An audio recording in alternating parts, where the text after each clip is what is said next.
right. Call the meeting to order. Good evening, everyone.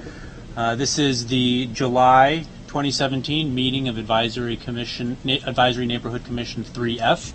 I'm Malik Nugent, Commissioner for 3F06 and the Chairman of the Commission.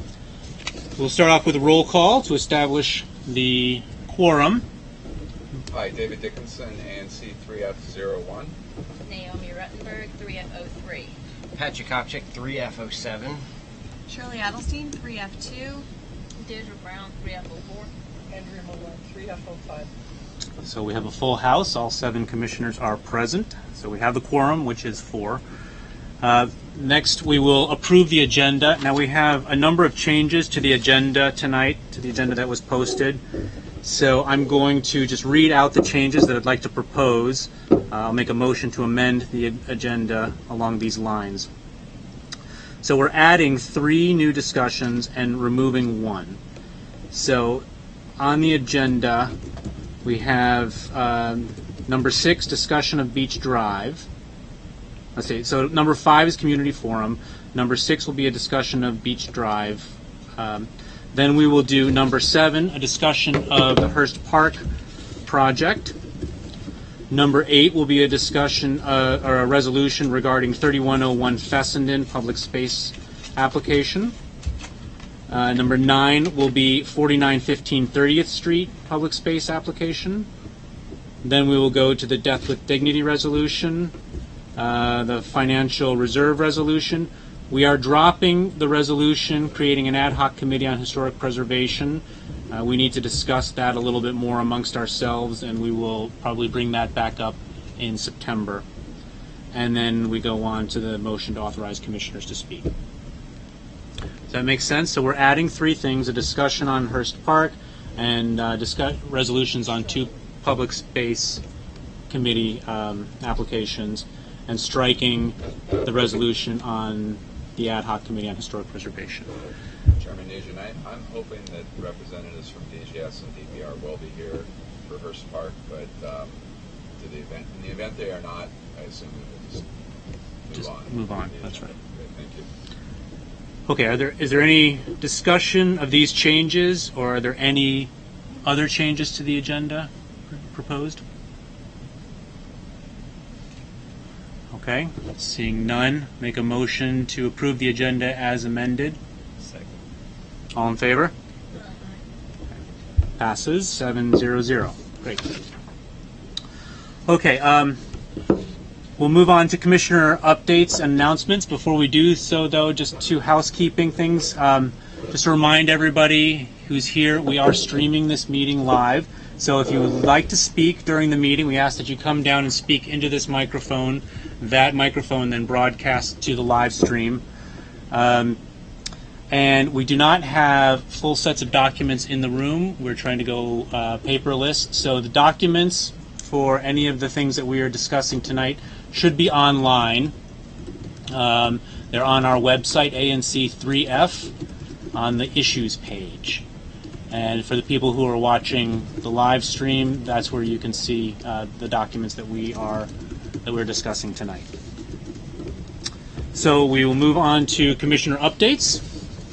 I will start. The first thing I want to announce is that we've been having some discussions with the mayor's office about coordination within ANC 3F, coordination between various agencies, DDOT, the utilities. There have been some concerns about work being done on streets in ANC 3F, repaving of Brandywine, there was paving of Yuma, and then 2 months later, utilities coming in and tearing up the same street to do work. So we have started a conversation with the mayor's office, and Mr. Maggart has helpfully agreed to get some people from DDOT here to our September meeting to explain to us the process of coordination between the agencies and how that works and what happens when it doesn't work. So stay tuned for that discussion in September. On the Pocket Park, we sent the letter to DDOT and received an acknowledgement from Director Dormsjo.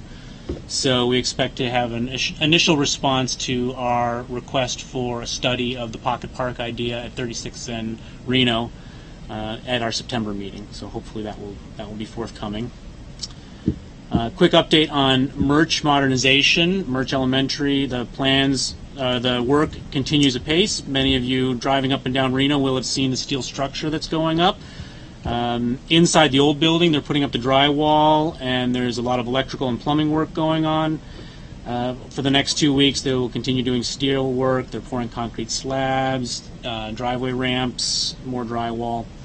So if you have any questions or comments about the Murch modernization project, you should reach out to Patrick Davis, patrick.davis@dc.gov. He can answer all of your questions about timing or work being done.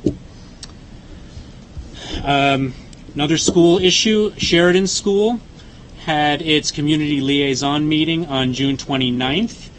This is something that the school does. It meets with all the neighbors immediately surrounding the school. It's part of its Board of Zoning agreement and also just good neighbor relations. So they had their latest meeting on the 29th. They discussed relations with the neighborhood. There have been some issues with trespassers climbing the fence and playing basketball on the court late at night, which is noisy and not safe and trespassing.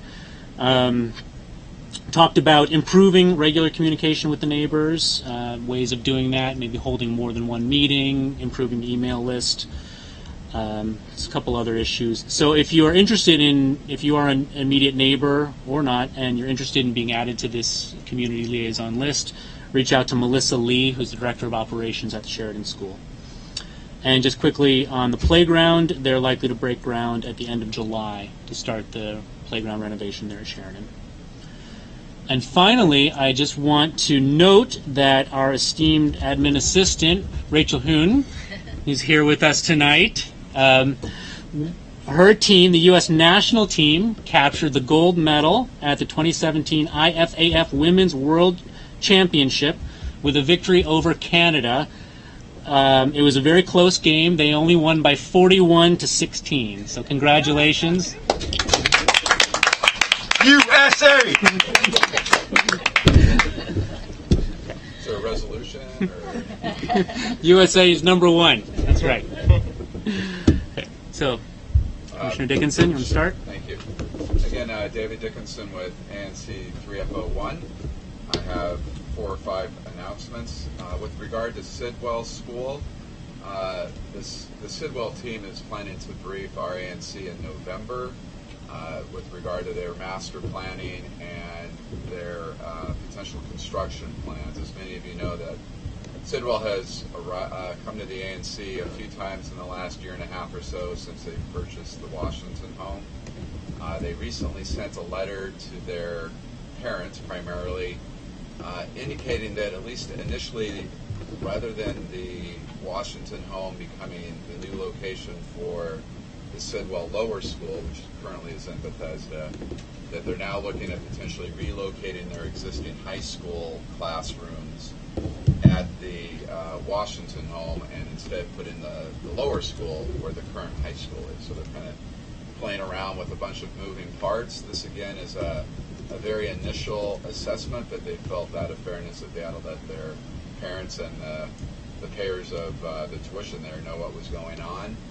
They continue to be in contact with me. They've indicated, and I have full confidence that they'll coordinate with the community. If the high school were to end up where the Washington home is, there's actually a likelihood there would be even decreased traffic from the sense that if the lower school had located there. So they again are trying to make their primary point of access for the school along Wisconsin Avenue, which is where the current high school is. But just wanted to give an update. There were some concerns expressed in a couple of the local newspapers and in the community, and I just wanted to assure everybody that Sidwell's coming to us. They'll be coming to the community, and they are again at the very initial stages of this. It's a long-term plan, and they probably won't even break ground. These are my words, not theirs, until 2019 at the earliest at the Washington home. Secondly, with regard to the UDC Community Task Force, first I'd like to welcome Ms. Juanita Gray.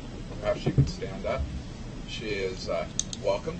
She is with UDC, and many of you know her from her role with residential housing. She will be replacing Ms. Rochelle Perceau, had been with UDC and now is with the city government of Baltimore in their transportation planning. Anyway, we are excited to have Juanita, if I can call you Juanita, and our next task force meeting is next Thursday at 6:30 in this room at UDC. The agenda for that will likely include a discussion of the 4250 property on Connecticut Avenue, a discussion at my request of how they did with the budget cycle this year, and representatives of UDC have already sort of discussed that with us. Chairman Nugent had discussed the merch renovation. We'd like to also get an update of the meeting about what's happening with the current merch swing space here at UDC. And hopefully more general interest to the community, other community events happening at the university, including a really cool event on August 19th that I think Ms. Gray will talk about during the community announcements. Number 3, Hearst Elementary, just a heads up on, this is way in advance, but on October 21st is their e-cycle event, electronic recycling, bike exchange, and a very cool public service oriented event. So if you've got TVs, microwaves, metal pipes, cell phones, etc., don't toss them in the trash. Don't drive over to Fort Totten. Just hold on to them for a couple months, stick them in your garage, or contact me, and I'll figure out a way to take them off your hands. Lastly, I've met with a representative of DDOT and a couple of my constituents with regard to a potential bike lane or bike share lane on Reno Avenue, Reno Street, whatever it's called, Reno, between Tilden and Van Ness. Again, it's at a very preliminary stage.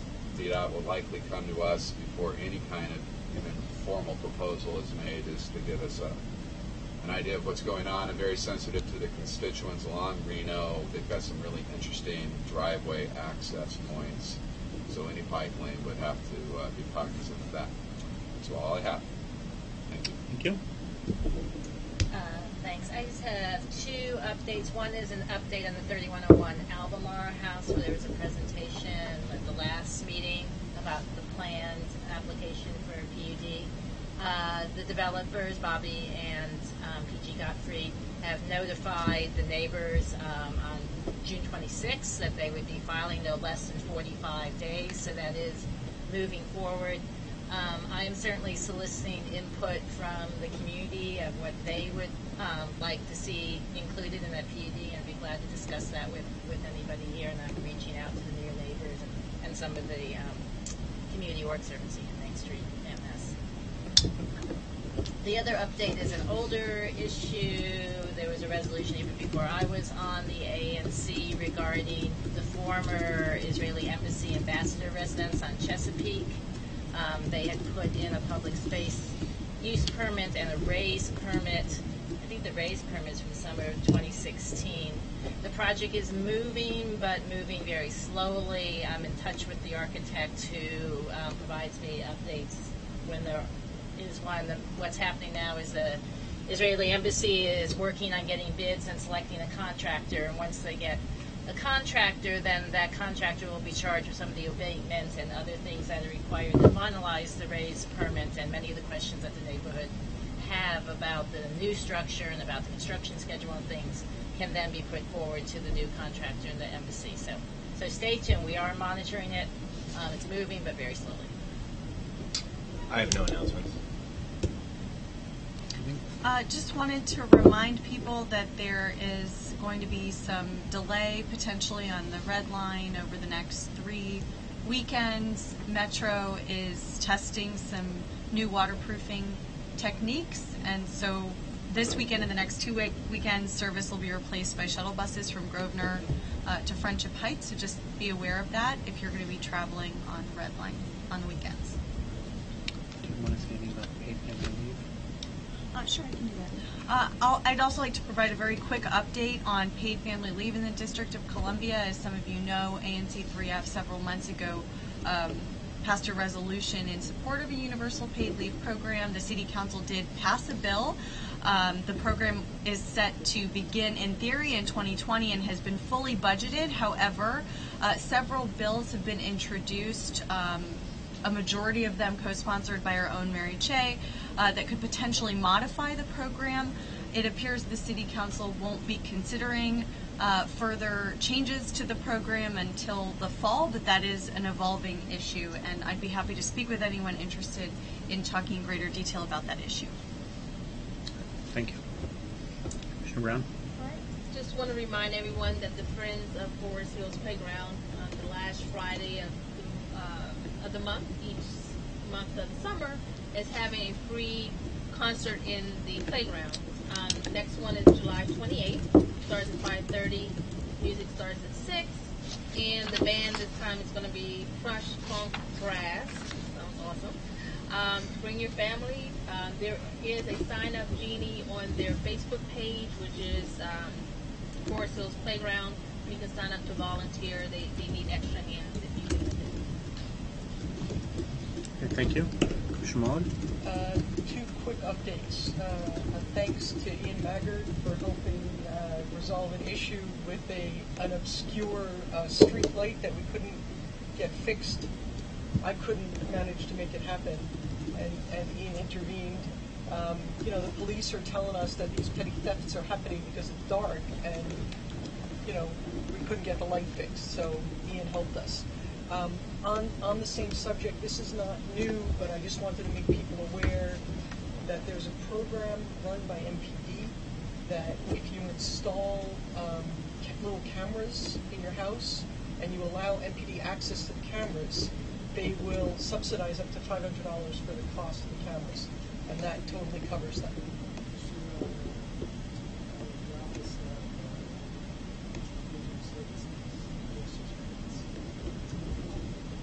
Office of Victim Services.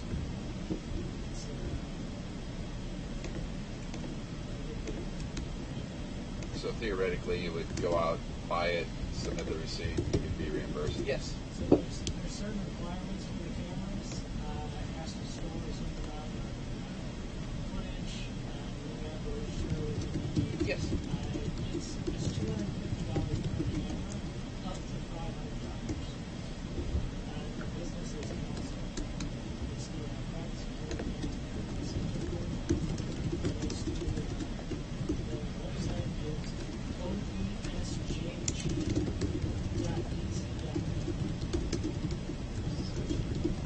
There you go. So just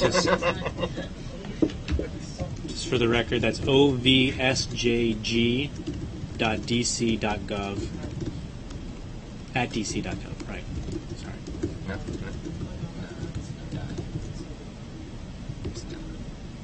Sorry. It's a web address. It's a web address. ovsjg.dc.gov. Okay, good, thank you. Okay, move on to the next item, which is our committee reports. We start with Parks and Trails. You have Great. anything? Yeah, we had a great meeting last Monday of the Soapstone Valley Melvin Hazen Parks and Trails Committee. We were joined by Superintendent Washburn of Rock Creek Park. We're going to hear a little bit about the next phase of the Beach Drive closures, which we talked about there at our meeting. We also covered some future projects in and around the park, including a Broad Branch Park reconstruction, the Soapstone Sewer Rehab Project, and just things that our community can do to better partner with our friends at NPS. So thank you for coming. If anyone in the crowd is interested, the Parks and Trails Committee meets the second Monday of every month at 7 p.m. at the Forest Hills home of DC. Okay. For the Streets and Sidewalks Committee update, I'm going to turn it over to the chairman of the committee, Bob Daly. So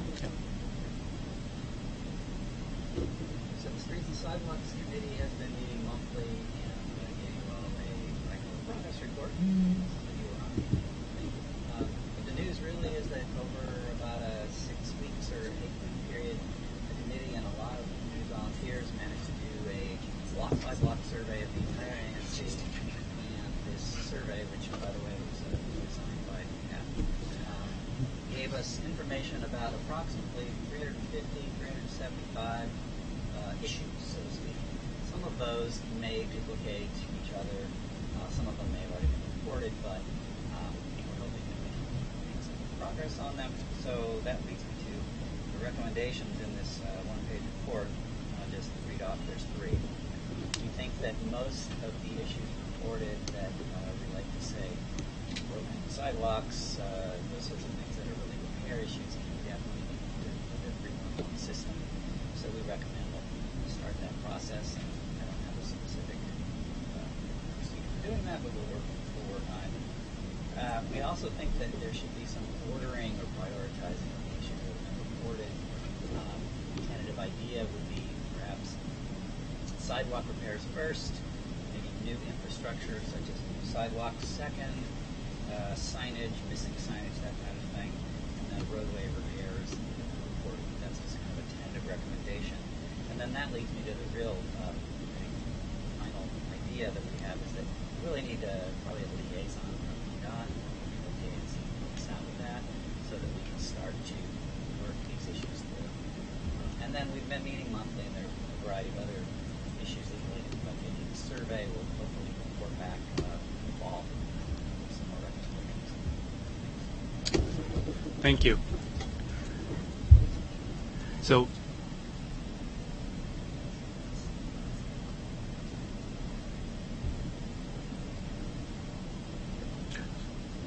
Bob, I want to thank you for your chairmanship of the committee. It's been great. We've moved along quite well, accomplished quite a bit with this survey. Are there any questions about the results of the survey or the report that Bob sent to us on behalf of the committee? My only question, I guess, just in terms of, Bob, thank you, in terms of the prioritization process, would that be something that you think the committee would do and then recommend to the ANC for, some kind of formal approval, or do you think you kind of don't really need us meddling in that, or what's the process for We that? haven't discussed that in much detail, to tell you the truth. We are going to have a conference call meeting later this week. We'll discuss that some more. We're going to meet in person in August, early August. We meet, by the way, the second Wednesday of every month. We try to at 7 p.m. So I would say in the next 4 to 6 weeks we can have more on that, maybe. Not a question, but just a comment. I did speak with Brian Westrom at DDI on a different subject, and just mentioned this committee, and not that he would necessarily be the liaison, but I work with you, Malachi, to reach out to him. And he had certainly recommended the 311 process, but I second the idea of working a little more hand in hand with DDI itself. Yeah, I think the idea is that if we just flood the system with all of these at once, it might be difficult, and we'd like to have some tracking or some liaison with DDOT to make sure things happen. Presumably, we would have different liaisons for different types of issues too, That's the sidewalks versus streets. And Yes, Yeah. exactly. okay, good. Thank you. Sure. Just one more follow-up on the Parks and Trails Committee. We're currently engaging in a survey throughout it's in the nascent stages of a survey, looking at some potential sites for tree plantings throughout the area. The idea is to identify a number of sites throughout our community in the hopes of having some applications ready for when Casey Tree's grant approval process starts in May of next year. The idea would be to cycle in applications both next year and the following years to take advantage of that great program. If you got any ideas on potential plannings, let me know. My email's on the ANC3up.com website. Yeah, we're not looking for individual houses. We're more looking for sort of large institutional property owners, and where we can do sort of a focused effort and a larger scale. Thank you. Okay. So before we leave streets and sidewalks, I'd like to make a motion to formally receive the report of the committee and to request the committee proceed with its recommendations as outlined in the report. So just to read those again, The recommendations are to enter the most reported issues into 311, track and follow up on those requests, order the reported issues in a priority, tentatively sidewalk repairs, then new infrastructure, then signage, and then roadway repair. And then the final recommendation is to request a DDOT liaison, a point of contact. Second. All in favor of the motion? Approved 700. Thank you. Okay, is there anything to say on grants? No updates at this time. Okay. Okay, thank you. So we'll move on to the community open forum. This is an opportunity for anyone in the community who wishes to speak about an issue relevant to the neighborhood or to the city in general to do so. We ask you again, please come up to the microphone and please reserve your comments to things that are not on our agenda that we're not going to be discussing later on in the meeting. Ian?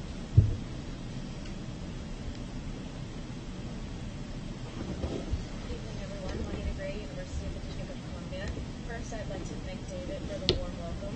I really appreciate it. I did want to clarify, I haven't taken over all of Michelle's positions. I'm just serving as a co-liaison with Troy Stovall, our COO, for the ANC. And then I'll also be working with Thomas Redmond for the Campus Community Task Force. So, just a few updates and announcements for you all. Some of the questions that you had, David, I am going to answer. Our COO will be at the Campus Community Task Force meeting next week, so he'll have more clarifying information than what I'm going to give you now for some of these issues, but I did just want to give a little bit of update. So where the update with City Council and the Mayor's budget on operations, the university received $7 million in new money, but $5 million was for FY17, and it was not at our base. We were told that $5 million would get added to our base in FY18, and it was, as we had committed that $5 million. So from the UDC perspective, it's only 1.5 in new funds. The other $500,000 was given to the law school clinic, which was the same as FY17. Again, more clarifying information will come from our COO next week at the Campus Community Task Force on that one. Where capital budget is concerned, we have no funds allocated to use for FY18 or FY19. With funds we have remaining, given what we have to do, we'll probably deplete our capital funds by December of 2018. Any questions that I might be able to answer based off of that information? We'll wait for next week. Okay, excellent. So there was a question about 4250 and the RFP for the retail commercial space. So the issue deadline is this Friday. We're a three-way agreement with Bernstein, the University, and Van Ness Main Street. Teresa may have more information on that she will probably give during her session. For merch, they should be gone within 1 year. The university is working with merch to finalize the recess play area on campus and the time that they have to use that area. For our fall enrollment, and this is as of today, we are still accepting applications. Excuse me. But as of today, for all campuses, including the community college and the law school, we're at 2,548. Excuse me. That is down 78 students from last year at this time. We had 2,626. However, we do have the highest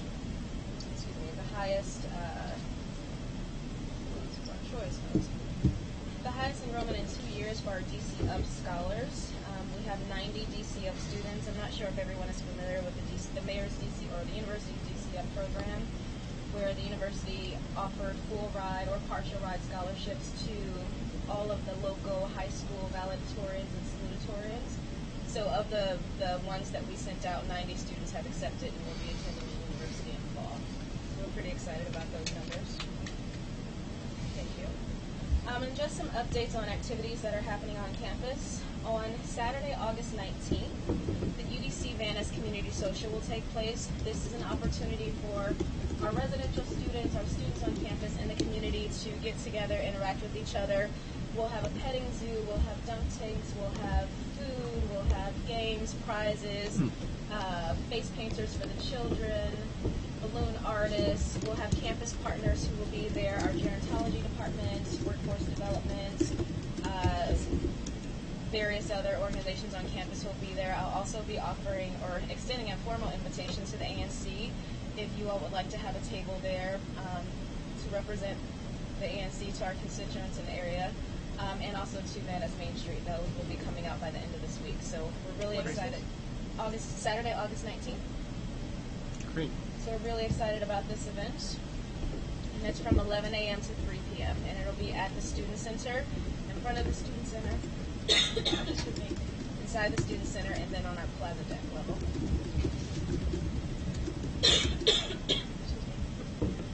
Just to update on when classes begin, Monday, August 21st. So our students will be in full swing starting Monday, August 24th.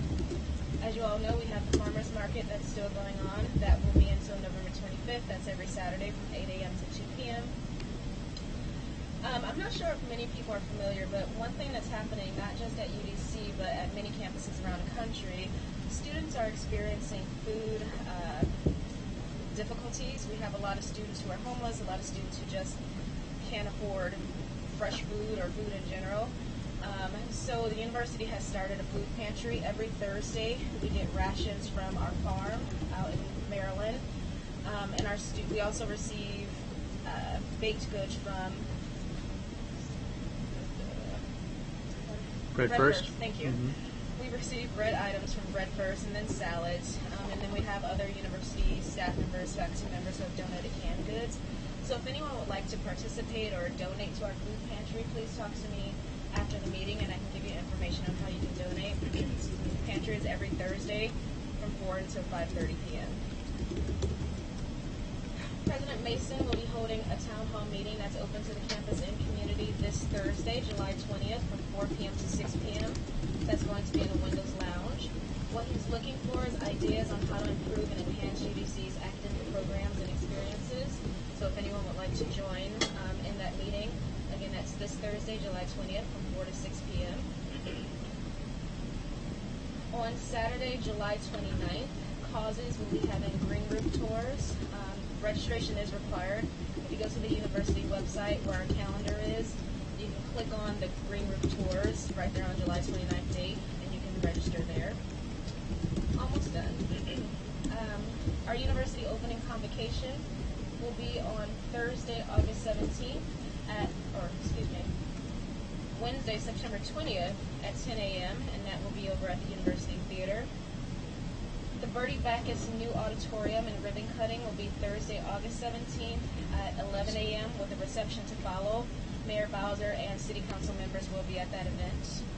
And then lastly, the Community Task Force meeting, which David has already referred to, but is next week, July 27th, 6:30 p.m. here in 44A03. Any questions about any of the upcoming events? Yes. Juanita, are there any student move-in days coming up that people should be aware of? Any traffic implications or anything like that? Monday, August 14th is the main move-in day. We do have our first-year law students who will be moving in on August 7th, but there's only 5 of them, so that won't cause any issues. But the main move-in is August 14th. That's great. Thank you very much. And again, welcome, and thanks for a great report. It's reflective of a great university here, so thank you. Thank you. Thanks. Ian, do you want to come up?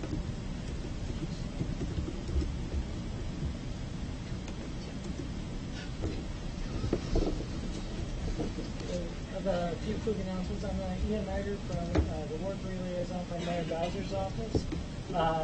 We're to announce about a week and a half ago, the mayor broke ground on the Ward 4 short-term family housing facility. It's one big step to closing DC General, and one part of the mayor's Homeward DC plan. I announced last meeting that after the first full year of implementation, we've seen a 22% or a 10.5% reduction in overall homelessness, a 22% reduction in family homelessness, a 3% reduction in individual homelessness, and a 15% reduction in veteran homelessness. We have a long way to go, but we feel like pretty good about those numbers so far.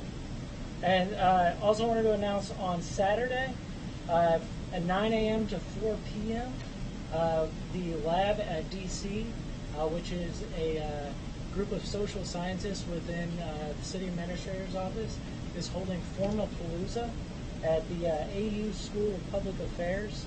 That's at their Ward Circle building. This event is to try to think of ways to make government forms a little easier to understand, a little easier to use, and be a little more user-friendly. And then one more thing, I wanted to put in another plug for the new DDOT tree watering app. It's treewatering.ddot.dc.gov. Summer months, our young trees need water, and this app helps track that as well. So, thank you. Thank you, Ian. Teresa?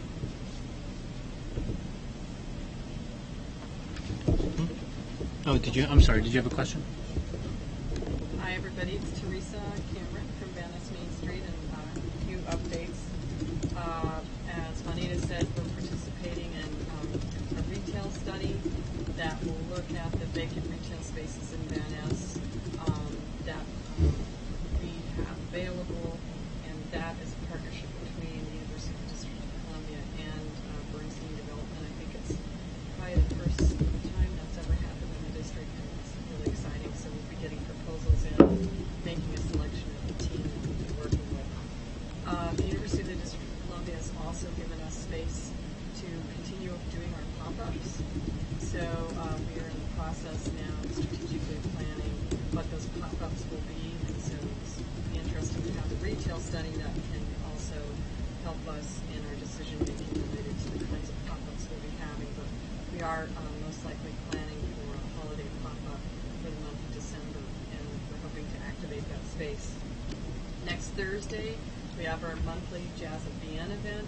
This month it's at Lolly Gur's restaurant. It's going to be featuring a couple of local musicians who live right at Davenport and Connecticut. We're so excited about that.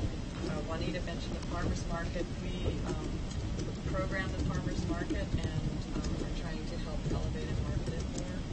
And by doing that, we host guest chefs as well as performers.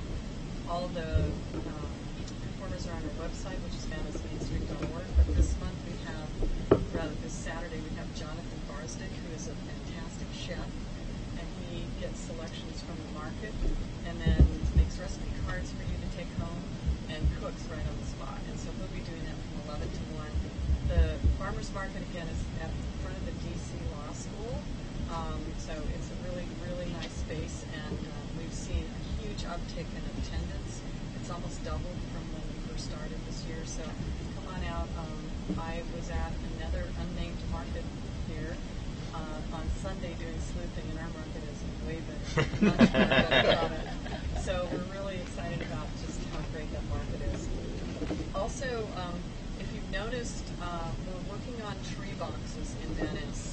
We've sent a letter to our great property owners here asking them if they would be willing to take care of their tree boxes, because that is the law.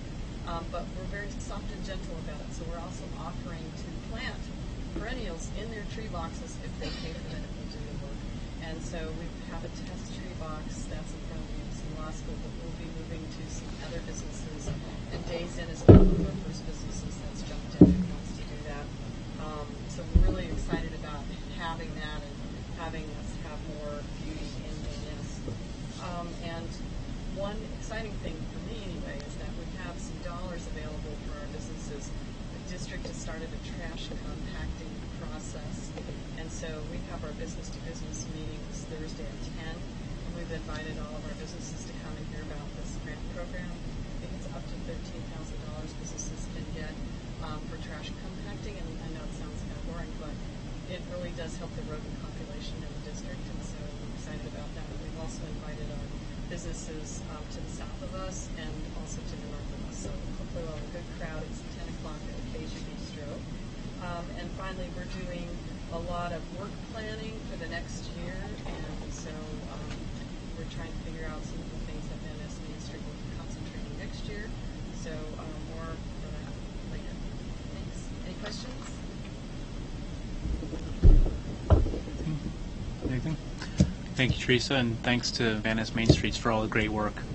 We really have seen a huge uptick in sort of the quality of the streetscape in Van Ness since Van Ness Main Streets was created. We really appreciate all you do. Anyone else in the community wishing to speak? Yes?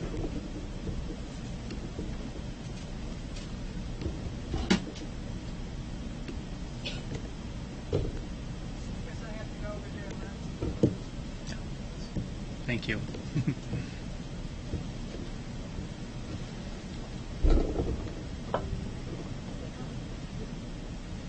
Hi, I'm Barbara Bates from Van Ness North. I've lived in the community for quite some time.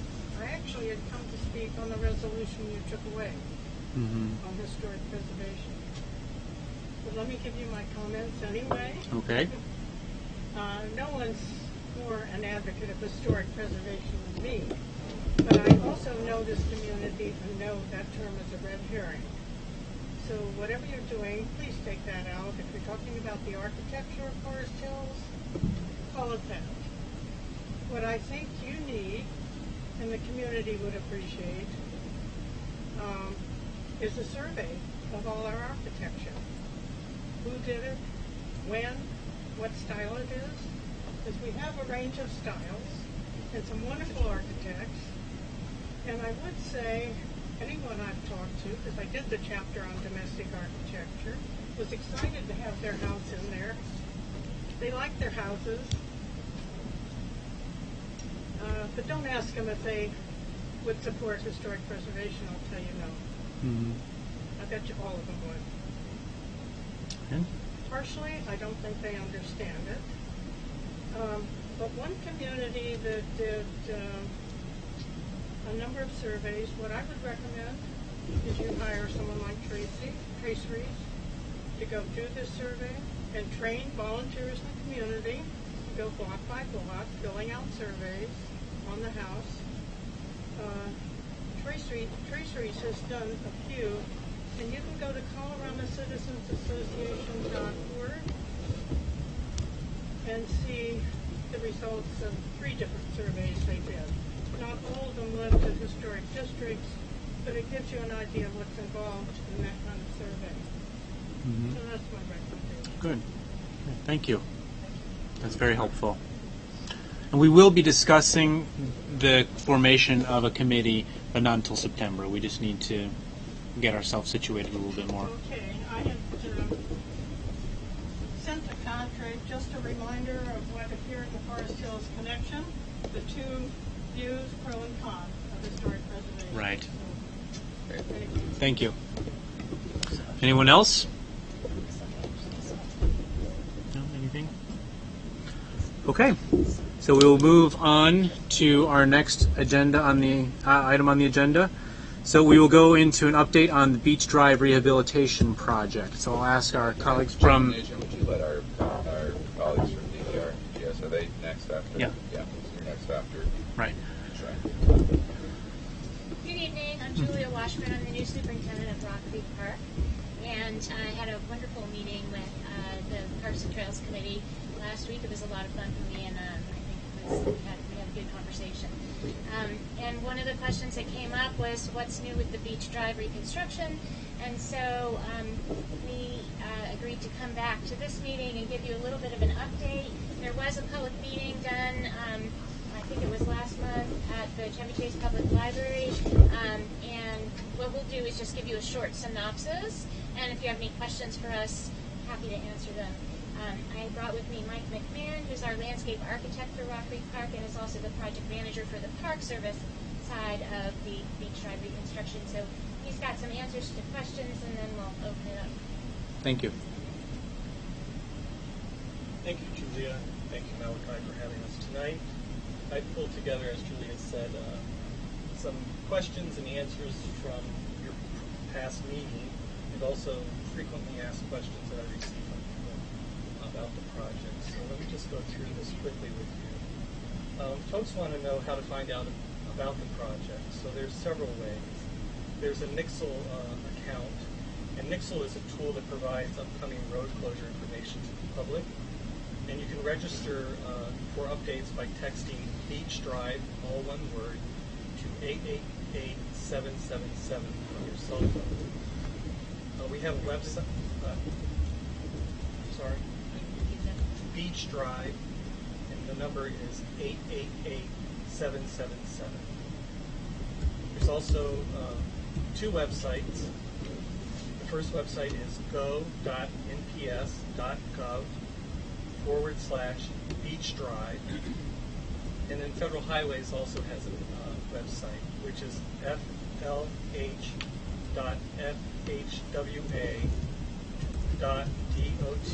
this is engineering, .gov/projects/DC/. And then also we have a pre-recorded information line, and that phone number is 202-895-6232. Folks also want to know what the time frames are for the remaining segments of work. Segment 1, which we're doing right now, that work will be completed the last week of August this year. Segment 2 work begins right after that, so that work begins last week of August and will be completed in the late fall of 2017, November, December timeframe.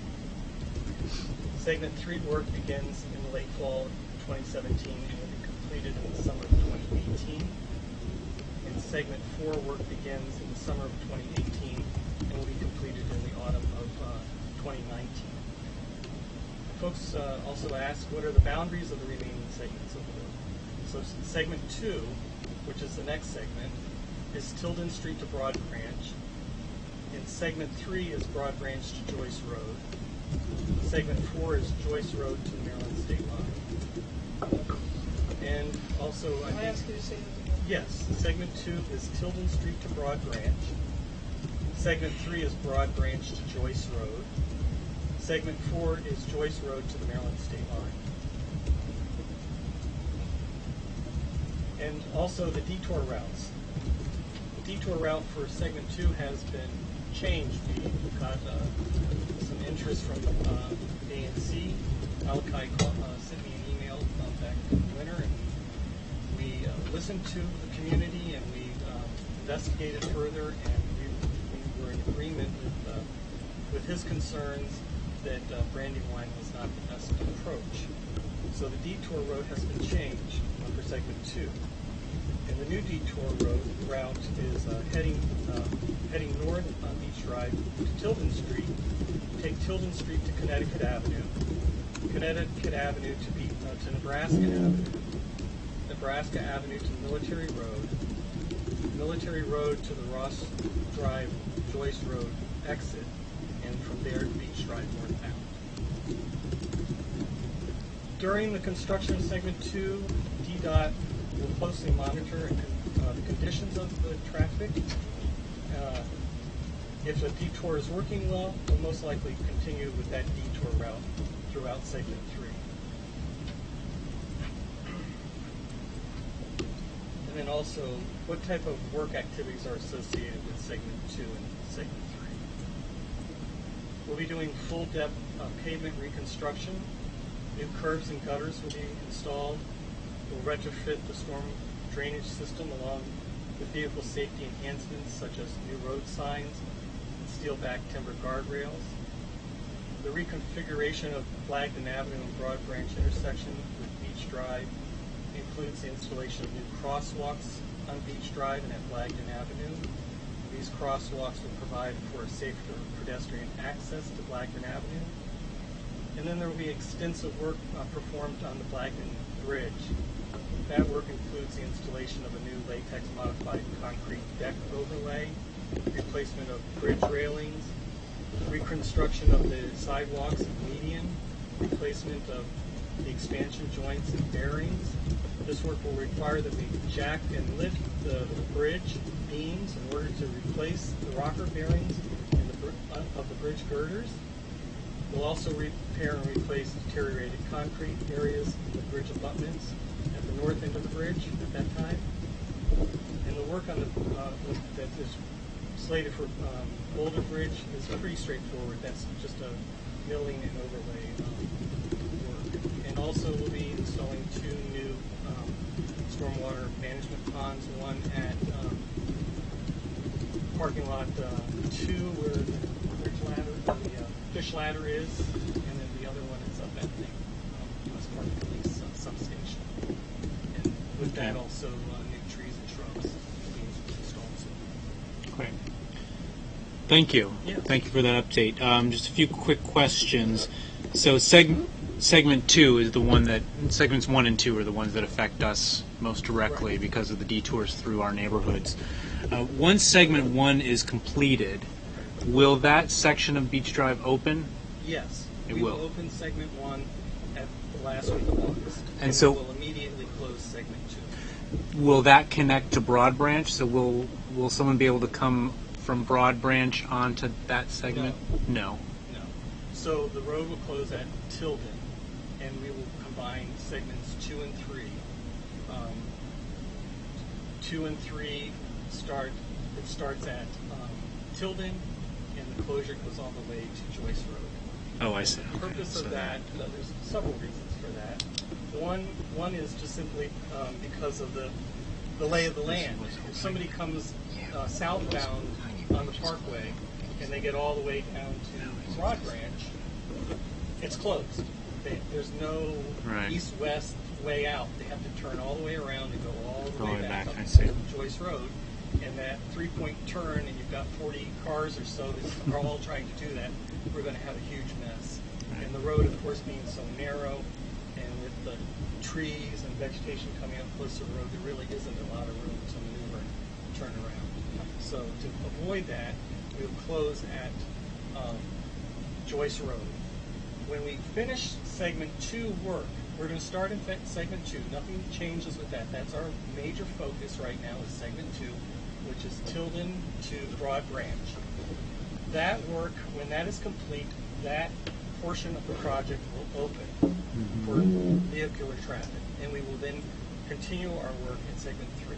By closing and working both 2 and 3 at the same time, it also gives us an opportunity to start to do some of the work that's similar of the type of work that we're doing in 2 Right. and 3. So maybe we will have an opportunity. I can't promise anything, but hopefully with a little luck, this will help lessen the time that we're in segment 3. The issue with segment 3 is that the major sewer line runs right down the middle of Beach Drive in that area. So whatever our work in segment 3 is very, very delicate work. When we're putting in these storm lines and new curb and gutter, we're digging right close to where that Right. sewer line is. So it's very delicate work. We don't want to hit that sewer line and then have a big mess on our hands. You know, things go down creek, and I don't want any of that. So it's pretty straightforward work, but it's very delicate work, and thus the time needed to do that work. Thank you. Anybody else? Who? I have a couple questions. Couple. And Andrea, do you have some questions too? Yeah, it was just a request, actually, if you could send us by email that update. Absolutely. You know, So I can Good. send it to Malachi because I have his email. That's fine. And then share it with everyone. Sure. Thank you. Thank you very much for that. It's very helpful. I have 2 questions about, and Malachi would correct that the closing of segment 3 is going to have a big impact in our neighborhood because people are going to end up on Broad Branch Road, even if they're currently being directed up Tilden and around. And I guess that's one of my questions is, have you thought about what measures you're going to take to really discourage people from using Broad Branch Road as an alternative to Beach Drive during that extended period when it's closed, and either taking Broad Branch all the way down, which is not a particularly safe road, or making right turns up and cutting through the Forest Hills neighborhood to get to Connecticut on either Davenport or Brandywine. Right. So in segment 2, luckily they won't be able to do roadsides 4 months out of this long duration. And, you know, I want to just start by answering the question that this is, I understand the sensitivity of the detours. It's everybody's concern. Certainly, if I lived in that community, I would be as equally concerned. And so we're working with DDOT hand in hand on watching that detour route and monitoring it. And if there's an issue and problems, they are very responsive and help us make adjustments so that the traffic flows more steadily and it's less of an issue for folks. I guess my question is that people choose their own alternative to right, the posted so detour. we're going to post the detour routes, and of course people can take any route that they find is the least resistant, and they're going to find it.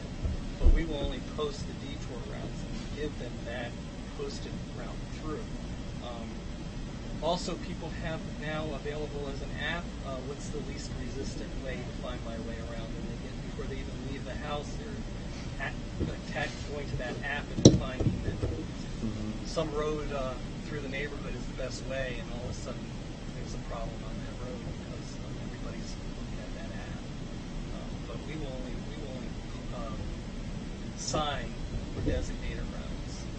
Okay, and is there a possibility of using local traffic only signs to discourage people from alternative routes?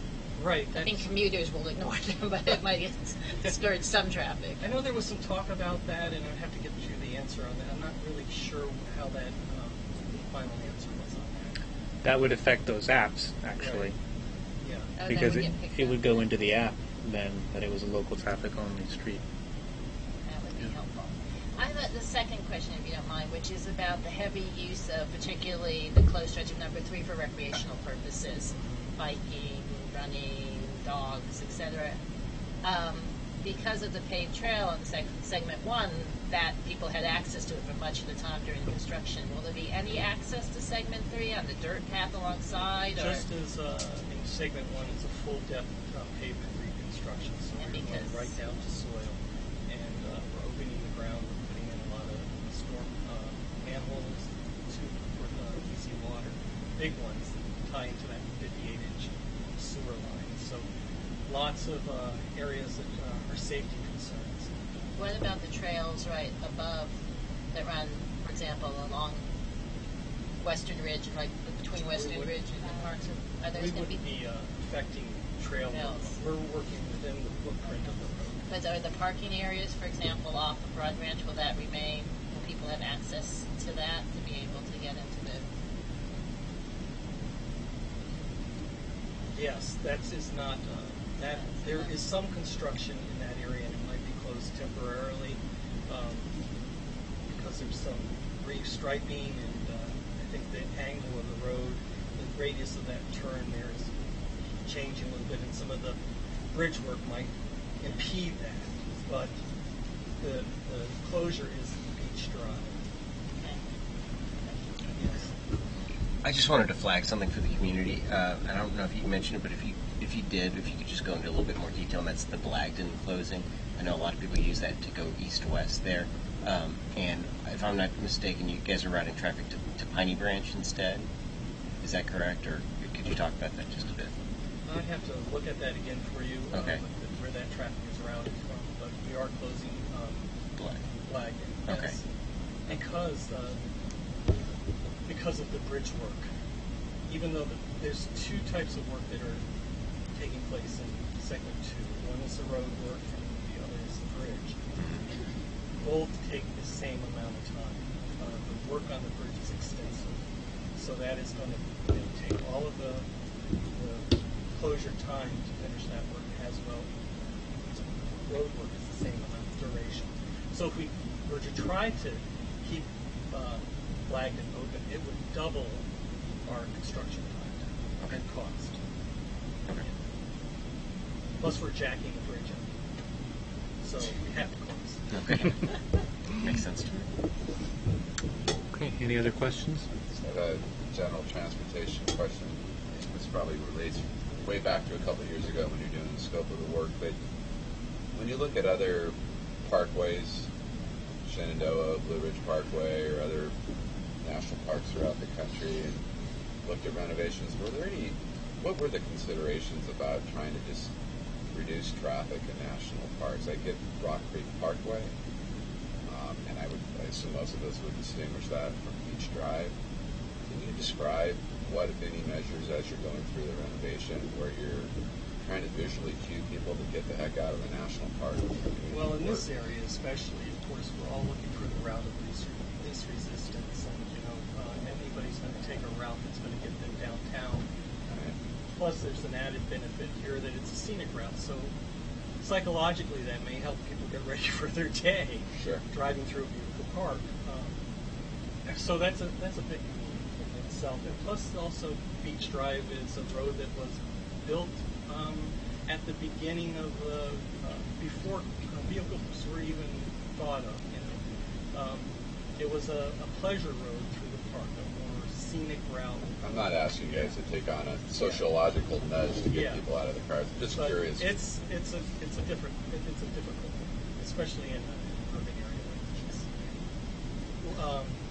GW Parkway is just a parking lot in the mornings. It's just like the experience here. Are there any questions from people in the audience?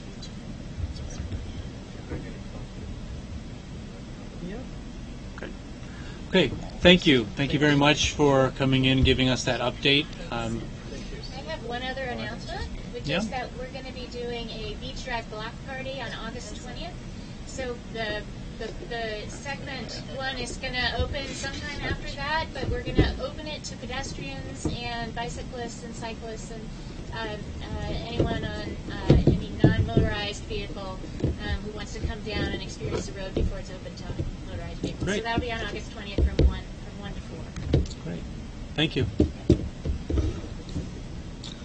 Okay, moving on to our next agenda item. We're going to go to a brief update on Hearst Park. Commissioner Dickinson, do you want to set this up? No? Not really. Go ahead. So I'm Peter with DPR. I'm the landscape architect on the planning team. And I also have with me today is Shrove Romani with EGS and Sam Stanley with EGS also. So just as a backdrop, we wanted to give the ANC an overall update of what we've been doing the last several months. And we will try to be better about hopefully having more updates because hopefully more will be happening. The biggest issue is there hasn't been a lot happening recently because of some of the concerns within the community. So I guess what I wanted to go over first was just we had received an email from Commissioner Dickinson and ANC regarding 5 points that they wanted us to address. So if I can, I'll just go through those. We've also emailed them to you, so you'll have them for record, these responses.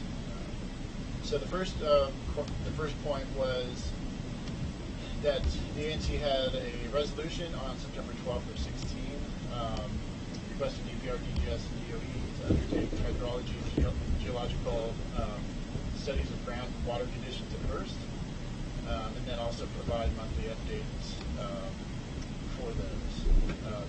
So to that question, currently we do not have any capital funds to do a large-scale hydrology study covering all of Stokesone Valley, Melvin Hayes, and Hearst. We will, of course, be doing a study at Hearst specifically, but we have been talking to DOE and DGS on how to fund that. That's going to be it's a pretty large scale to look at that whole space. But just as an update, DPR will be working closely with DDOT to repair the existing stormwater drainage system in the right-of-way adjacent to Hearst Park. The intention of this restoration work is to mitigate stormwater runoff during storms, both in the field intake at Hearst Park and in this right-of-way. That's the Idaho Avenue right-of-way. Correct, yeah. So this should hopefully greatly reduce surface overflow during storms into Spring Valley Lane, which of course then feeds into Melvin Hayes Park. Number 2 was the ANC3F also had a second resolution on April 12th requesting the creation of a steering committee to oversee responses to the environmental design concerns listed in the April resolution, asking what is the district's response to this. So just stepping back, the DPR is absolutely happy to keep the community engaged with community outreach and feedback, and we will be continuing to hold public community meetings and ANC updates throughout the design process where we will ask for the community to participate and give us feedback based on the professional surveys, recommendations, and concept designs on those. Can you introduce yourself, Jackie? Go ahead, please. I'm sorry, in the interest of time, we just wanted to know if it was okay to go through each of the questions, or do we just want to make sure we have them for you, Commissioner, and you share them? No, I think the community would benefit. Just briefly go through. Well, Okay, I'm just sure we'll wanted have to some make sure we questions as well. weren't taking up too much time. We'll Thank go you. through them quickly, and then we can ask some questions. And Yeah. to the degree you think that provides the necessary overview for the Okay, community. yeah, I'll try to shorten it up a little bit. So the bottom line is we're going to be conducting more committee meetings, especially as we get into what the next step is. The next step right now is that we're going to be presenting three concepts for the lower portion of Hearst Park. That's the only area that we're looking at this point. So we've now decided not to look at any other areas because of the environmental sensitivity. So based on that, we're going to be trying to engage you all more, but this is our standard process to have these community meetings. So just not to interrupt, I'm going to try to wait to the end, but just for point of clarification, there's an upper Hearst Elementary School and an upper playground. There's a lower soccer field, if you will, and at the southern end of the soccer field are 3 tennis courts. So when you're talking about presenting 3 design options, I assume you're talking about design options for the pool as they exist in or near the tennis courts. Correct. So basically, the way we would look at it is where the tennis courts are currently. There's actually a fence along that northern border, tall, I think it's a 10-foot fence along the tennis courts. We will not be going beyond anywhere north of that as a tree protection measure. We actually also have emailed you out, and I have copies for all of you members and then anybody here who would like one. This is the report from the Urban Forestry Administration. They met with both the arborist that DGS hired, as well as the friends or neighbors of Bridge Park? Well, the neighbors of Friends Park also hired this arborist. Vera met with both of those arborists on site, and they've all come to the agreement that as long as there's no disturbance within 30 feet, that's a critical root zone, which will be beyond that with that fence line. That was the major concern. So she actually gives a recommendation based on that that we would only even bring into an idea of going into that lowest section. Now, I'm sorry, you providing that to us? Yeah, so those, yes, I have copies that I'll give you physical today. We also emailed them, and we're going to put them on the DGS website. Yeah, so they'll be publicly available. If anybody would like copy, I think we have an opportunity to. So I'll just go through these 5 points real quick. Okay. So I guess the next point was an update on the tree study. So I guess we kind of hit that, which was this harvest report. So again, you'll have all these copies. All this will be posted as well on this website, as well as these 5 points. Number 4 was an update on hydrology studies, soil borings, density activity and results, and stormwater management of the site. To this, we don't have any direct updates, and I'll explain the reason. We will be performing these soil borings as promised. We don't want to just do borings in random places. We want to make sure we're doing them where it makes sense, where we would even possibly put the pool to be the most cost-effective and effective with the money. And that's just a physical layout. So there's only certain ways we can lay this out. Based on that, we will then do the soil borings to see if it's even physically feasible based on soil stability to build them. So it's just the process has to go that way. Finally, number 5 question is, any work being done now with DOE and DDOT, including opportunities for additional stormwater project opportunities? DDOT, so the answer is DDOT, DOE, and DGS, along with DPR, will perform stormwater restoration, both to the field and the DDOT right-of-way. The scope of work has been completed, and the contract is currently in procurement, but has not been awarded yet to a contractor. This work will include, these are just some of the major oversight points. But basically, we will hire a civil engineer to do site investigation. That means they'll put cameras down all the drainage pipes in that area to see what all needs to be done. Then they would do soil erosion control measures around the entire site, and then they would actually be adding new storm drain inlets, and then plantings as well, and soil stabilization, both, as I said earlier, both in the DDOT right-of-way as well as on the field drainage. So all of this should really help, especially during the large storms in the summer. Now I just want to quickly say some overall points for updates. We've had 2 meetings since the last time we were here. One was with the Friends of First Park, which is basically the people who are the group that's more of a proponent towards having the pool. That's Friends of the First Pool. Friends of the First Pool. Thank you very much. Yep. They had a direct meeting, just so it's public knowledge, with both DGS and DPR at their request, and they asked us to consider switching the pool so it would be in the westernmost corner of the tennis courts. Secondly, we recently, in the past month, had a second, basically one-on-one sit-down with the neighbors of Hearst Park, and they were requesting that we highly consider Fort Reno as an alternative. Based on that, we worked with them to contact NPS, and we actually were able to get NPS to do a pretty in-depth review of it. They spent, I think, about a month on it, and then they gave us a letter back. Unfortunately, they denied it. What it is right now, it is a full NPS property without any jurisdictional rates for DPR except for permitting. So now there's a little caveat to that, is that I think in 2004 they allowed DPR to do improvements to the field, which are nothing more than 6 inches deep, other than post footings for some of the back drops on the baseball. But basically, what they were saying is they don't want any major excavation done or major physical structures put onto Fort Reno for historical points, as well as they talked about the historical use of the park has always been kind of an open space, whether in various uses, anything from soccer, pickup. Now it's a little more structured, but still, it's just with a baseball diamond. But still, they did not want any hard structures being built there, pool houses or a pool. Also because of the sensitivity of the historic nature. That letter we can also share. We shared it with them as well.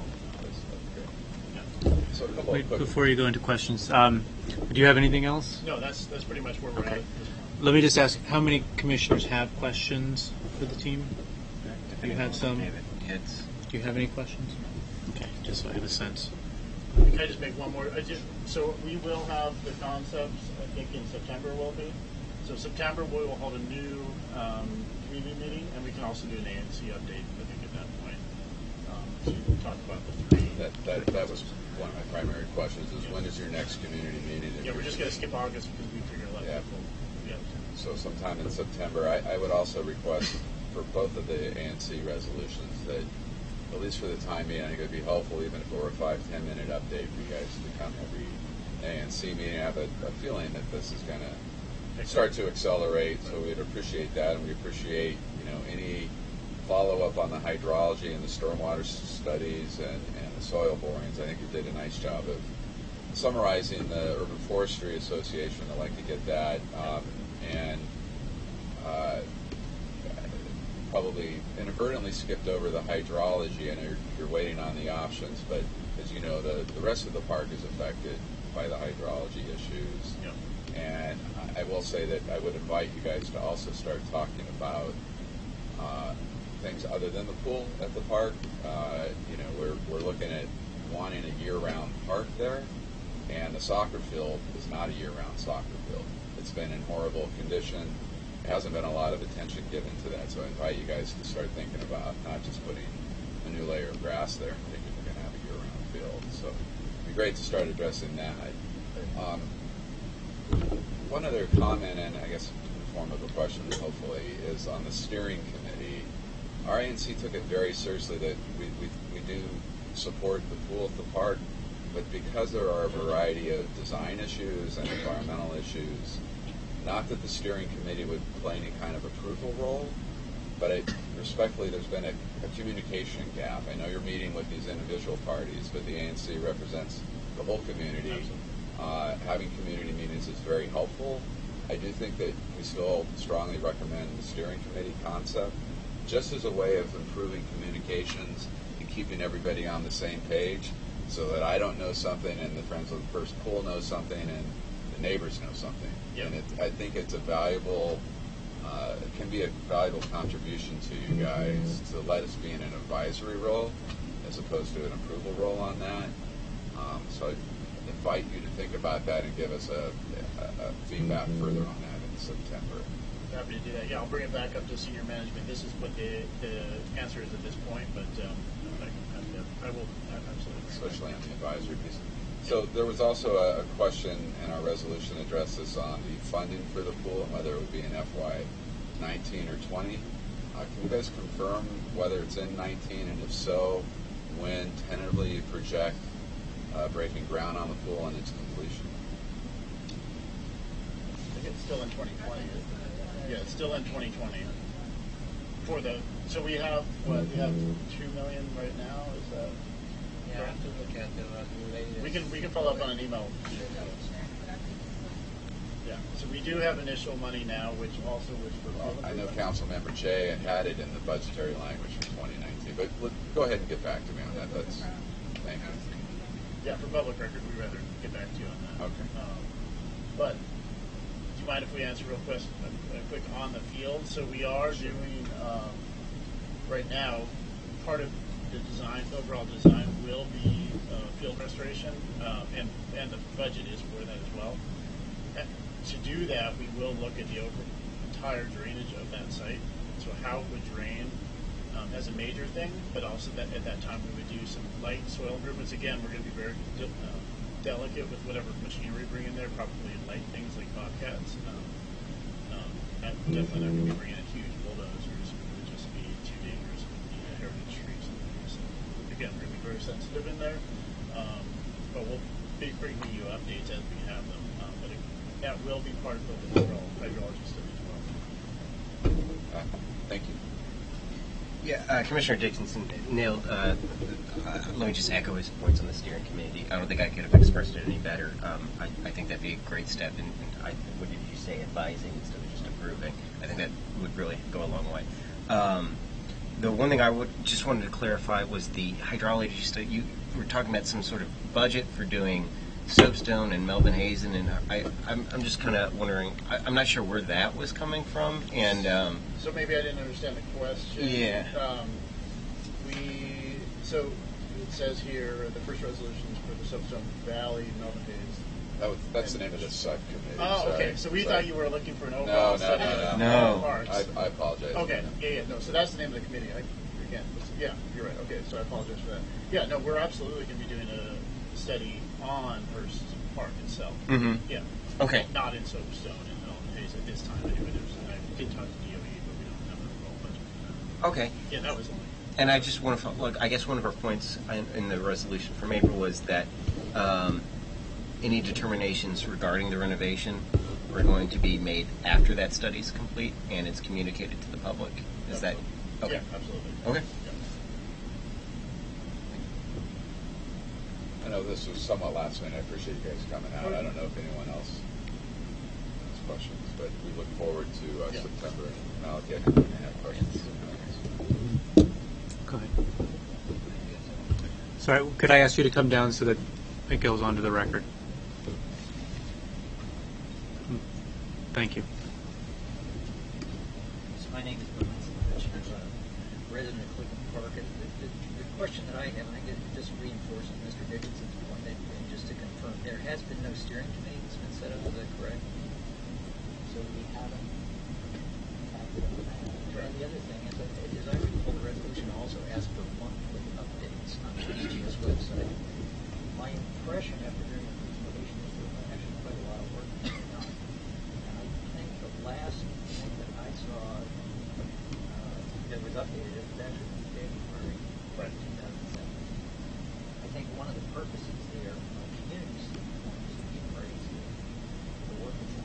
provide meaningful, and not to have kind of aggregated come forward to where we're at a point where you virtually don't have an opportunity to provide input. So I think those are all sensible things. It would be very worthwhile if you could do that. Yeah, I think. So that was helpful.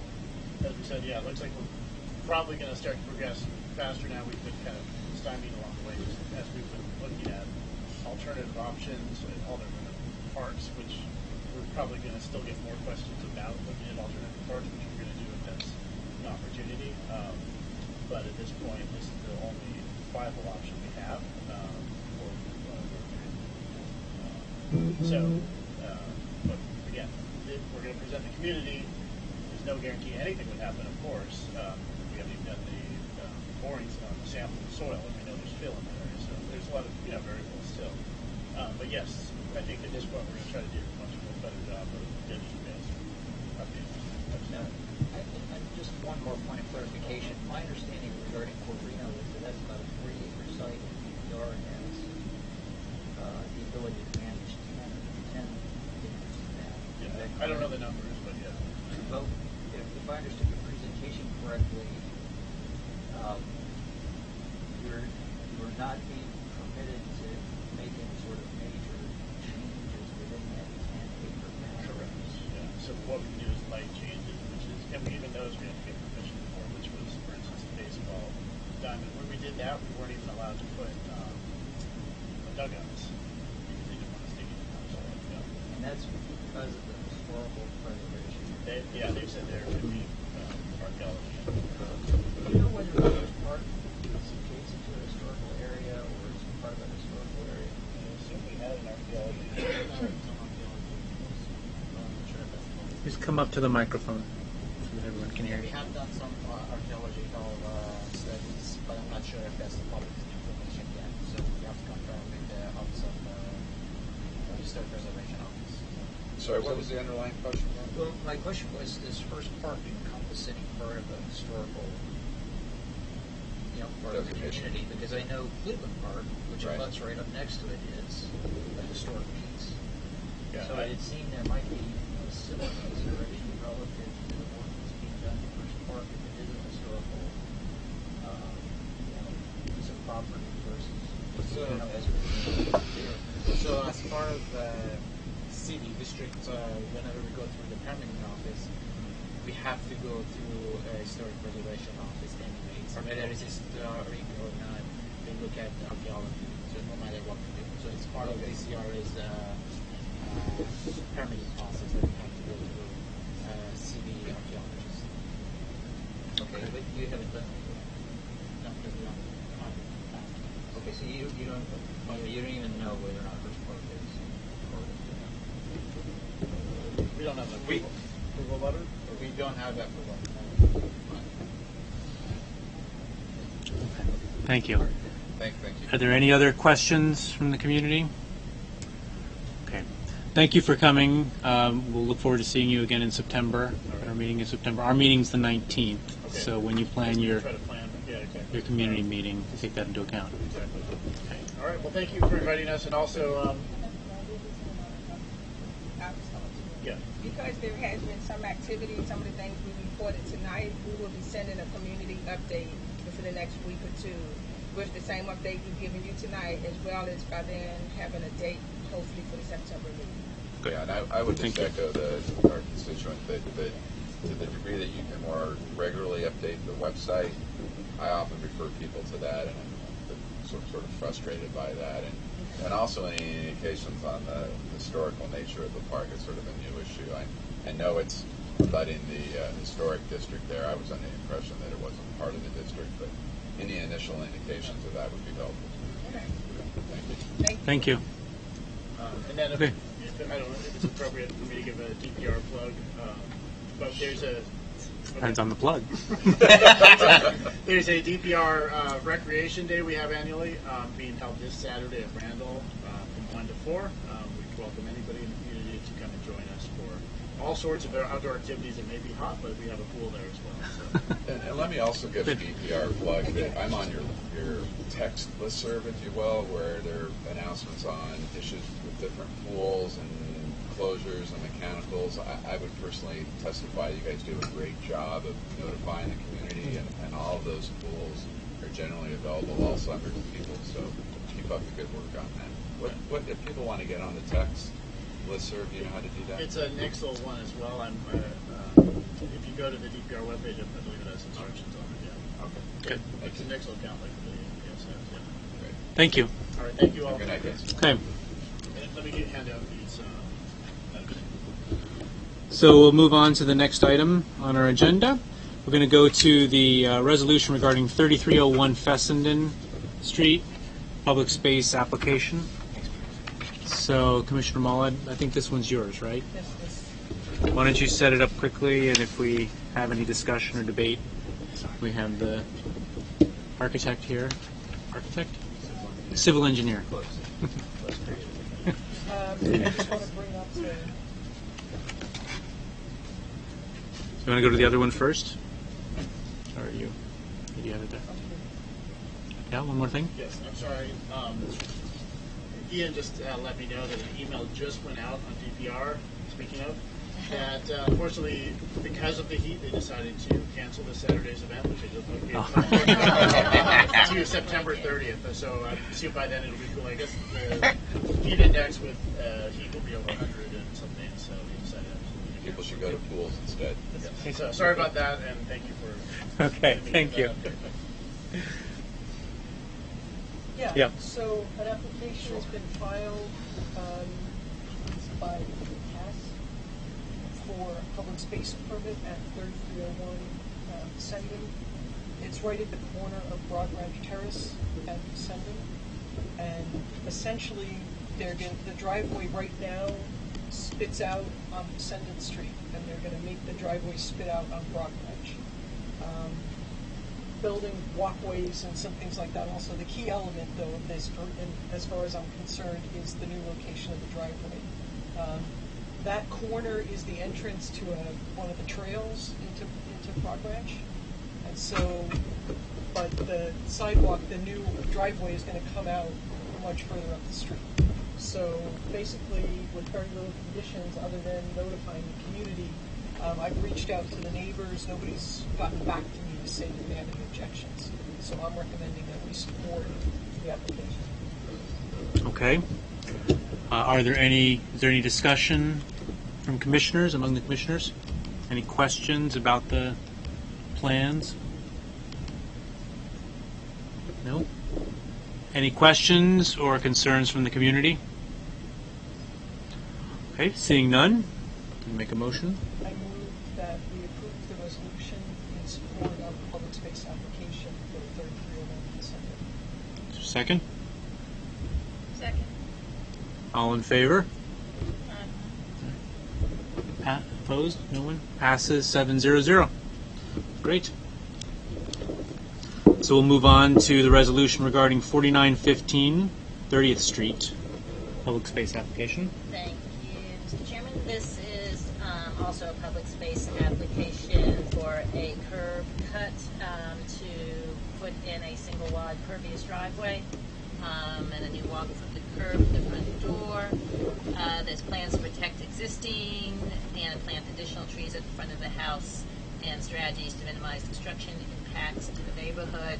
I also reached out, or the team had reached out to the neighborhood and have not heard any objections to this curb cut. And so I am, has a resolution, therefore be resolved that we support the application with the condition that we be informed, neighbors within 200 feet, and the ANC be informed about the construction project. Great. Are there any questions, comments, concerns about the proposal? No? Any comments from the community? Okay, seeing none, make a motion. Make a motion that we approve the resolution. Okay, second. Someone? All in favor? It passes 7-0-0. to introduce Betsy and Michael, who will be living at the house that shoved out here.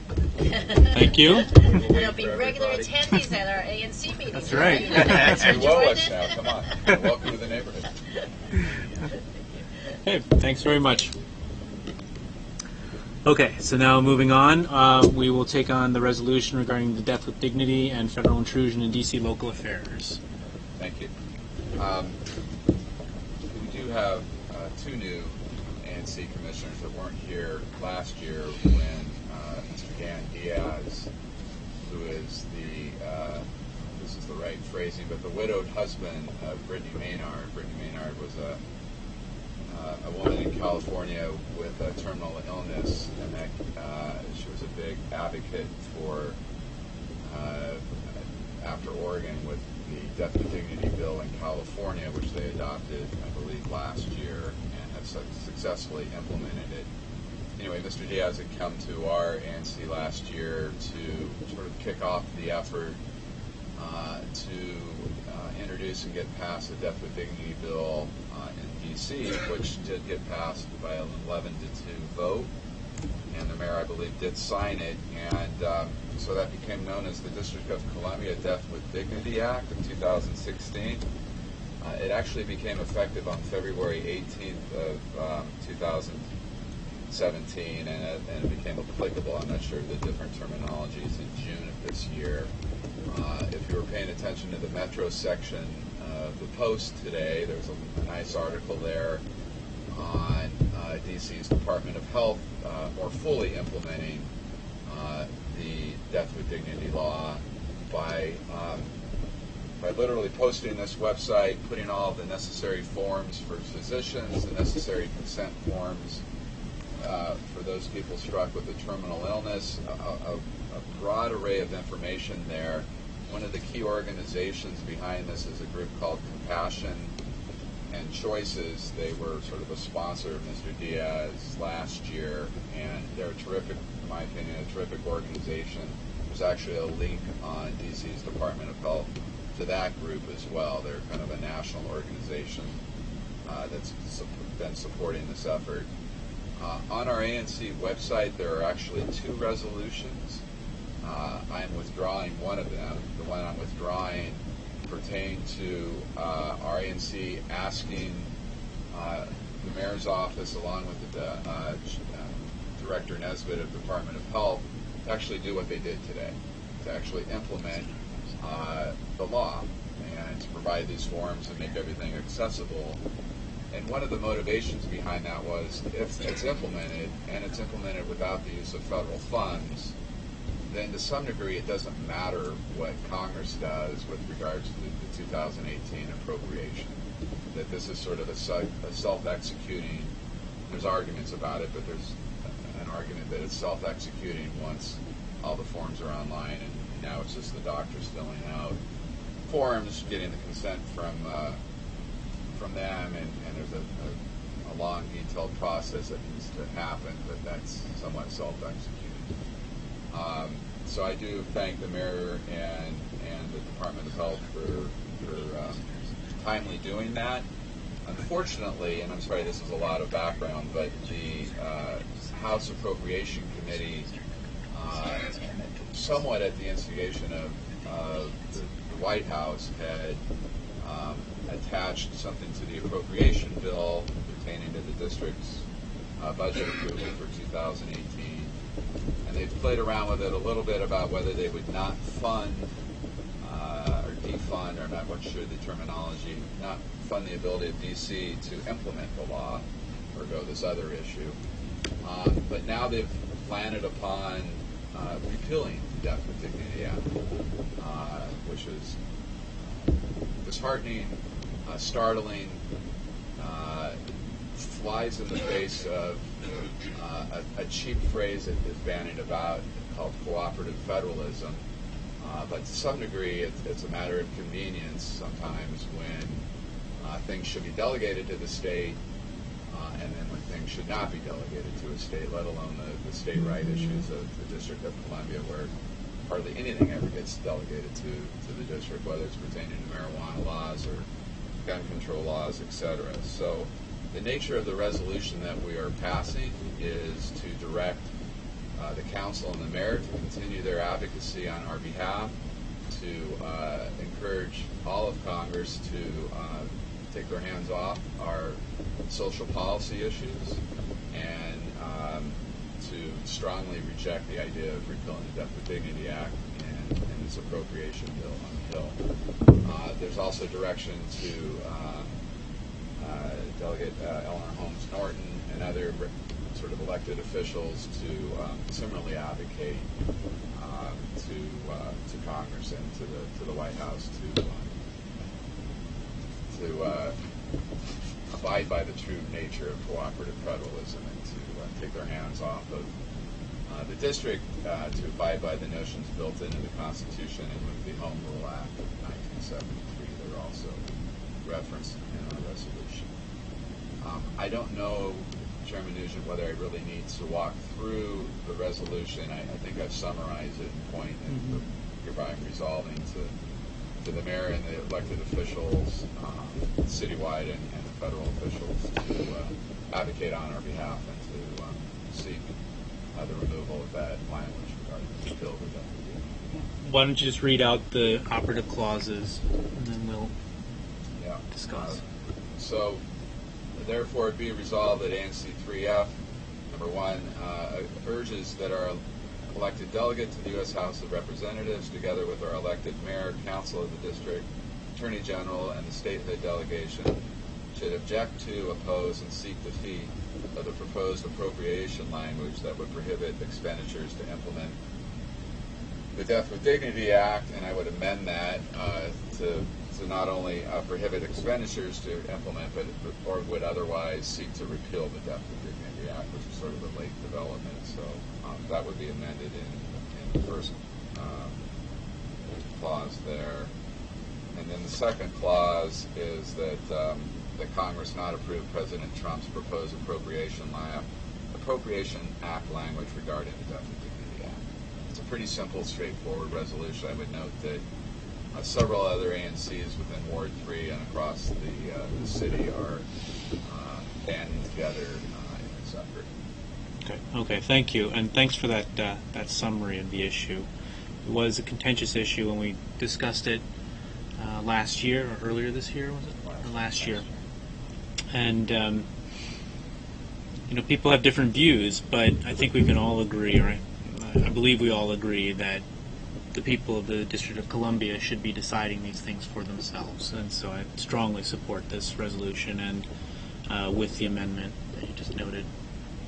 I think that's right. You hit on it, that there are a lot of issues on the merits of this, but the underlying district right issue to decide it is pivotal and key. And respectfully, I also think the underlying right of a terminally ill patient to decide for themselves is critical as well.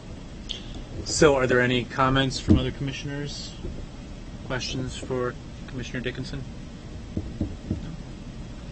Any comments, questions from the audience, from the community?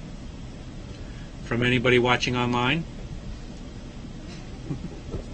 No? I'd also like to personally thank,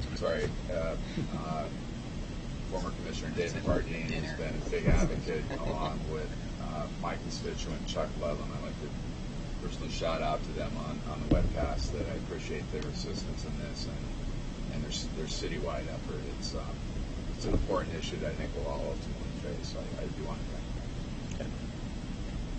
Okay, so you make a motion to... I'd like to make a motion that we approve the resolution as I offered an amendment to. I second it.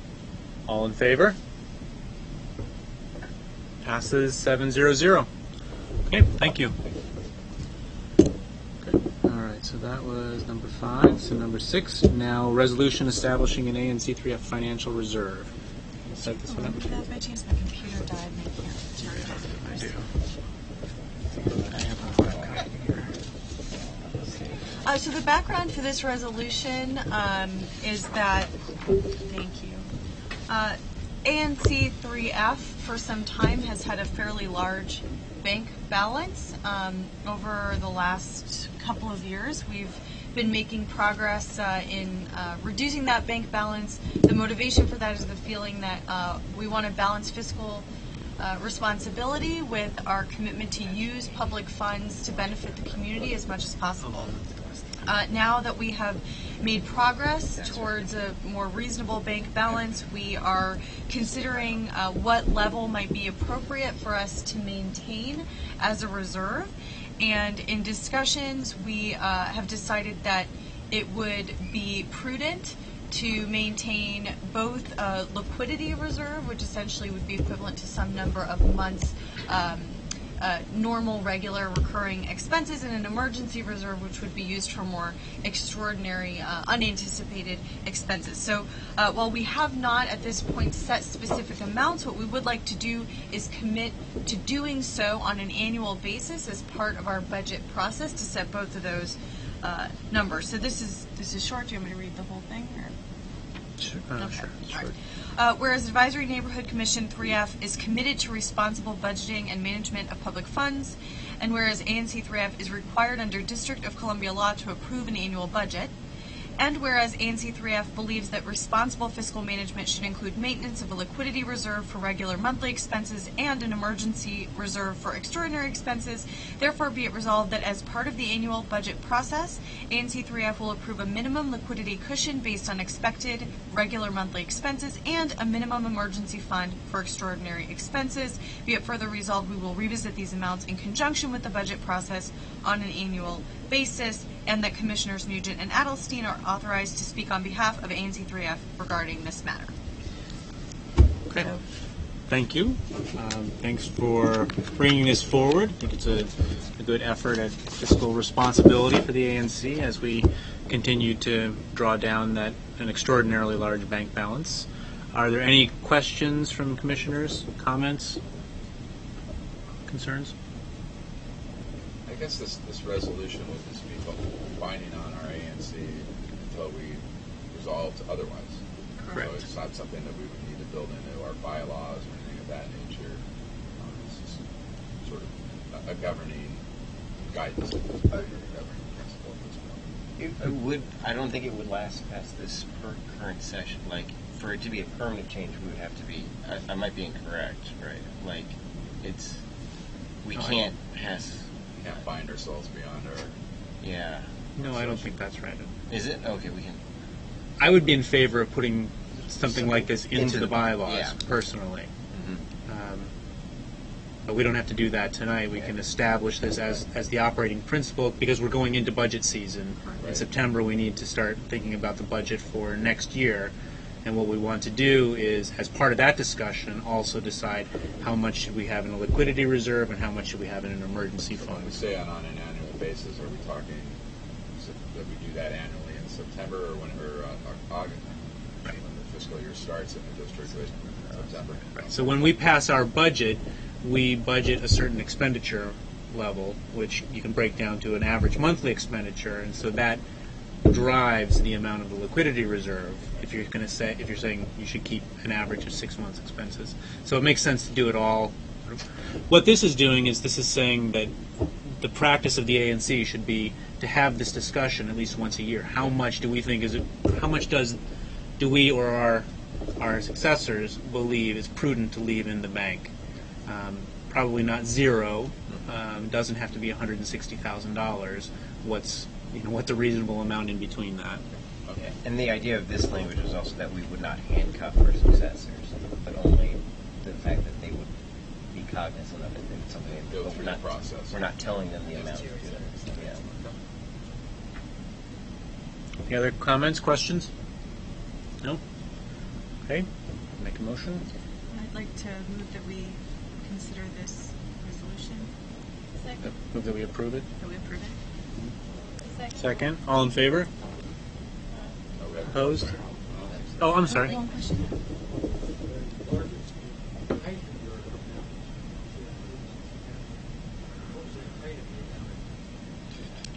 I'd have to look into that. Do you know off the top of your head? When I joined the commission 3 years ago, it was around $160,000. I don't know the exact amount. And as a commission, we made a decision, an affirmative decision, that we shouldn't keep that much money in the bank, that this is public money and we should be, it should be spent on public goods. So where are we on the vote? So the vote, it passes 7-0-0. Thank you. Okay, and then, oops, now my paper's out of order. Here we go. So now we're moving on to a motion to authorize commissioners to speak on behalf of ANC 3F in August. This is simply because we are not planning to meet in August, but it may be the case that some issues in our ANC pop up on the Public Space Committee, the August meeting of the Public Space Committee agenda. So we want to make sure that we have the authority to make comments on those issues. So the motion is, I'm going to make a motion to authorize Commissioners Nugent and Jakobczyk to speak on behalf of ANC 3F at the August 24th meeting of the DDOT Public Space Committee on the following applications. So the Linian Avenue, 4024 Linian Avenue, the one that you've had pending for a while. 4810 36th Street, that's the merch modernization application. That comes up from time to time. If we need, we don't always need to comment on it, but if we do need to, we want to have the authority to do so. And then Jake's American Grill at 5018 Connecticut Avenue has just filed its application for an overheight fence to shield its cafe. So I don't expect that will come up in August, but if it does, we want to be able to comment on it. So those are the three. Does anybody else have any that think might come up? No? Okay. So that's the motion to authorize Pat and I to speak on behalf of those three. Second. All in favor? Aye. Okay. Passes 7-0-0. Okay. Now we move to other business. The treasurer's report. Yep, I'm getting an assist on opening it up. My computer died, sorry. 1 second. I can find Melissa's computer too. There we go.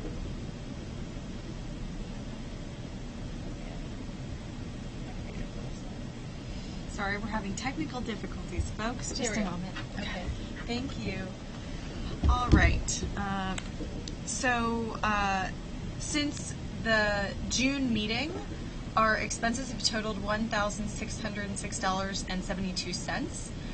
That has been primarily on expenses related to personnel, including taxes and contributions to the Department of Employment Services. We received $3.45 in interest earned. Our effective bank balance is currently $77,185.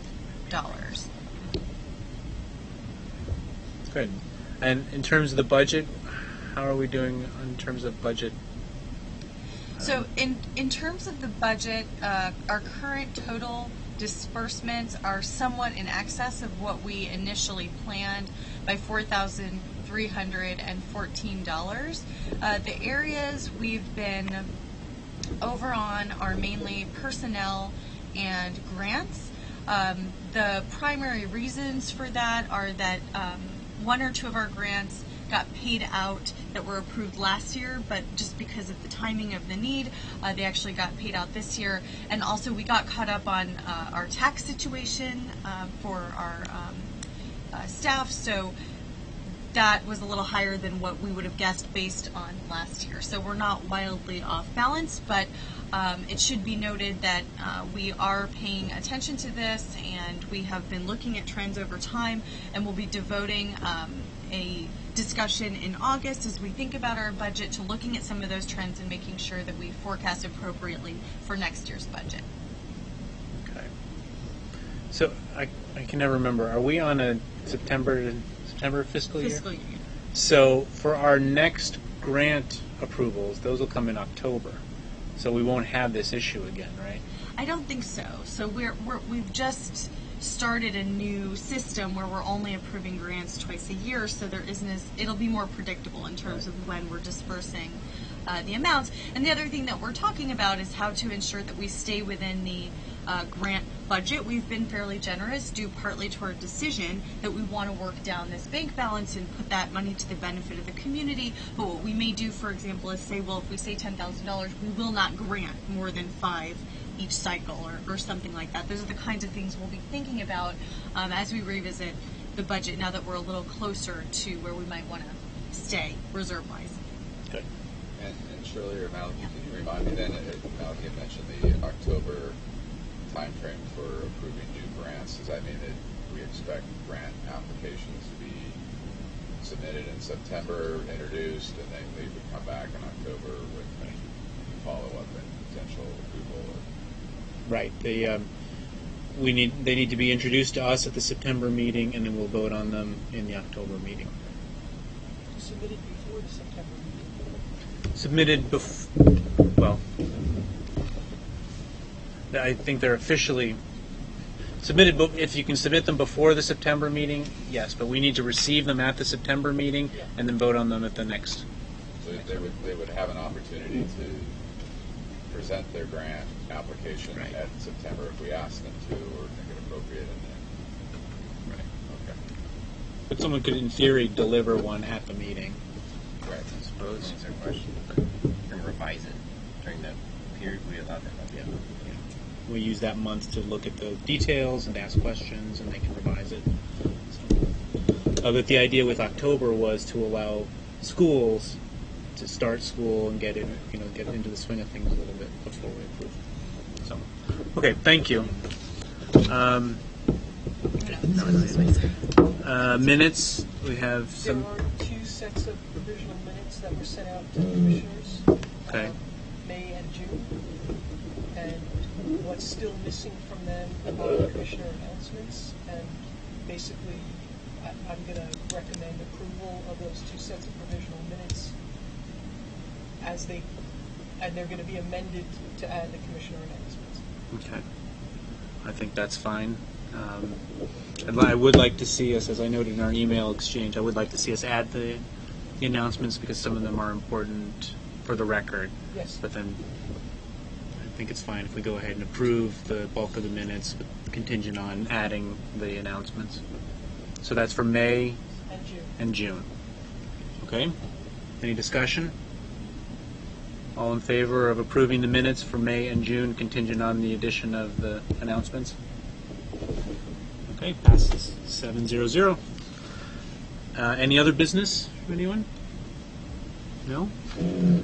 Okay, just for the throngs assembled, just to note that we're not meeting in August. Our next meeting is September 19th in this room, same time, same place. And motion to adjourn. Second. All in favor? All right. Okay, we are adjourned. Thank you, everyone. Yes, we will still meet in August. Yeah, we actually talked about, blocking our make Are we off, Rachel? Yeah.